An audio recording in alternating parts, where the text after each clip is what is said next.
Chop that deadwood.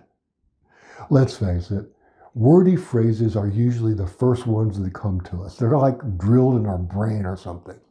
But when you go back and you revise, you can find that really a lot of those wordy phrases can be replaced by one word, two words, sometimes no words at all. Here are some examples. Due to the fact that harvesting takes time, can simply be because harvesting takes time. So you delete that bloated phrase. Here's another one. The fact of the matter is that our experimental progress depends upon technology. Well, let's turn that into normal human speech. Our experimental progress depends on technology.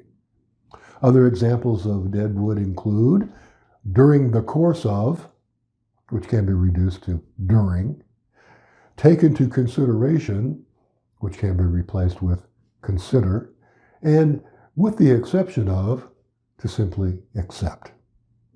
Okay, thank you very much for watching. If you want more of these 10 tips, please check out this playlist and it will give you access to all 10.